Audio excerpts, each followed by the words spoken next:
I learned something about God the other day while playing hide and seek with my 3-year-old grandson.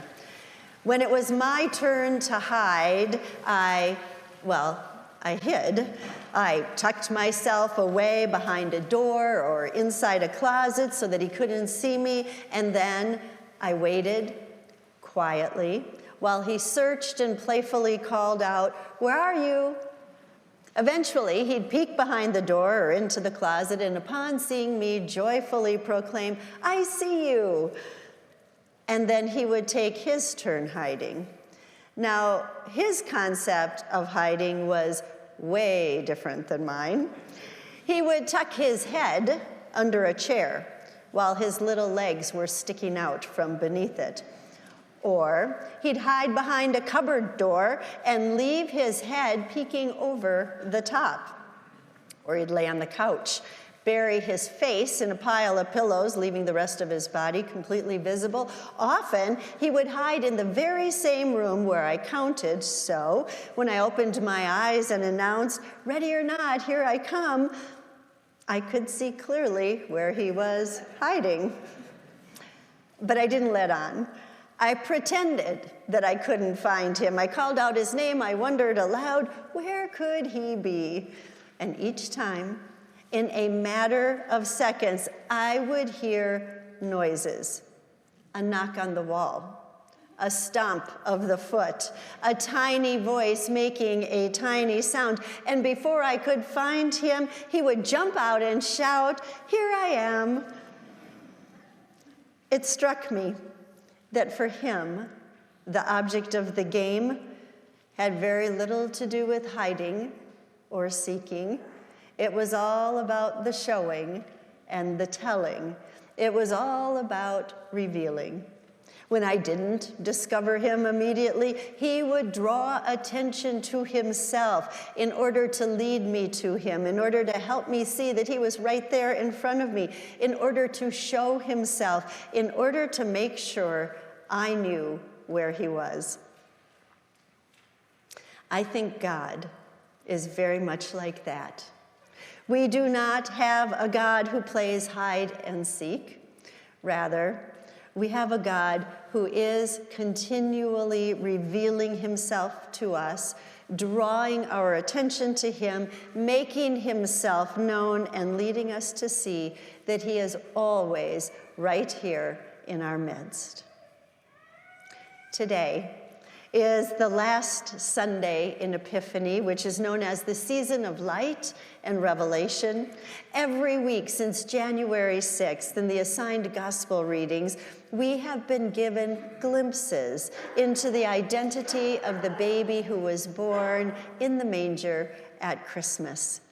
Now, a grown man, through the Bible readings over the last 6 weeks, we have seen Jesus as the one upon whom the Spirit descended and called beloved, the one who casts out demons, the one who teaches with authority and like no other, the one who heals the sick and raises the dead.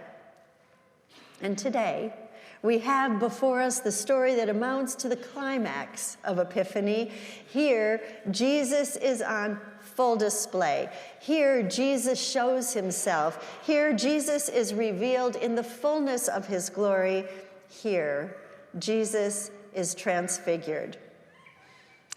Unfortunately, there is no way to adequately explain the transfiguration itself or even to describe it. What the disciples experienced on the mountain went way beyond human language. The gospel writers talked about it like this.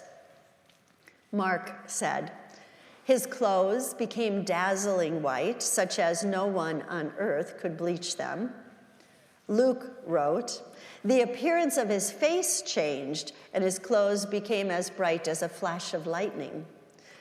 And Matthew, you just heard it read a moment ago, he said, "His face shone like the sun, and his clothes became as white as light." They tried to describe what they saw on that mountain, but certainly these words do not do justice to the experience itself. We can only imagine, in part, the wonder and the beauty they were blessed to behold. Preachers, authors, poets, musicians, and artists have for centuries attempted to capture the wonder and the mystery of the event. They have wrestled to put into words and images what took place. One might say they have tried to describe the indescribable. Madeleine L'Engle, author of A Wrinkle in Time, described the Transfiguration in a poem. She wrote, "This is how he was, radiant, brilliant, carrying joy like a flaming sun in his hands. This is the way he was, is from the beginning, and we cannot bear it. So he manned himself, came manifest to us, and there on the mountain they saw him, really saw him, saw his light."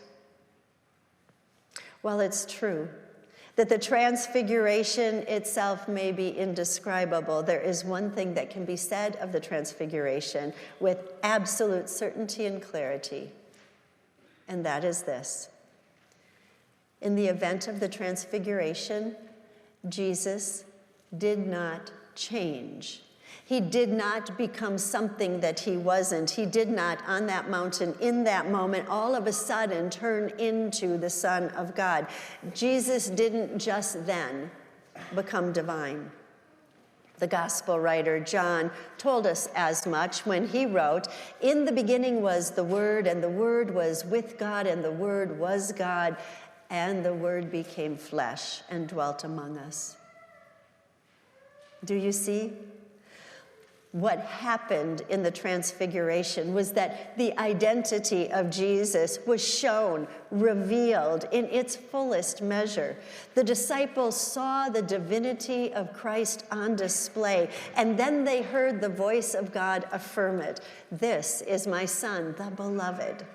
It is very much, as L'Engle wrote, "This is the way he was, is from the beginning." Jesus didn't change.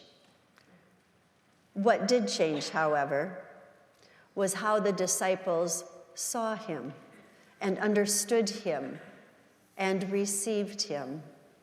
From the time of his prophesied coming, the identity of Jesus has been misunderstood and debated. There's always been confusion over his identity and his mission and his ministry. Some expected that when the promised one came, that he would be a warrior king, much like David. He would come to free them from their enemies and restore their land and their wealth and their happiness. Others anticipated a new Moses who would dramatically lead them out of slavery and into freedom, leaving their enemy behind. Some thought he was John the Baptist, some Elijah. Even the disciples, those who were closest to Jesus, those who witnessed firsthand the miracles and the healings and the raising of the dead, those who stood the best chance of understanding,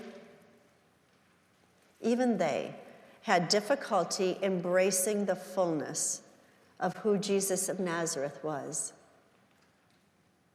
But the Transfiguration changed all that, for them and for us.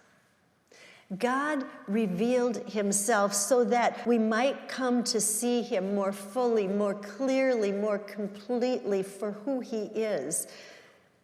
It happened on the Mount of Transfiguration, and it happens every single day in the midst of the most ordinary moments, moments that leave us in awe and move us to say, yes, God is with us.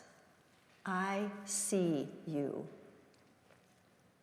This is the promise of the Transfiguration. God is continually revealing himself to us, drawing our attention to him, showing himself, making himself known, and leading us to see, to really see that he is always, always right in our midst. Our God doesn't play hide and seek, but he does seem rather fond of show and tell. Before we can ask, "Where are you?" we have a God who is announcing to us, "Here I am, here I am." In the name of our transfigured Lord, amen.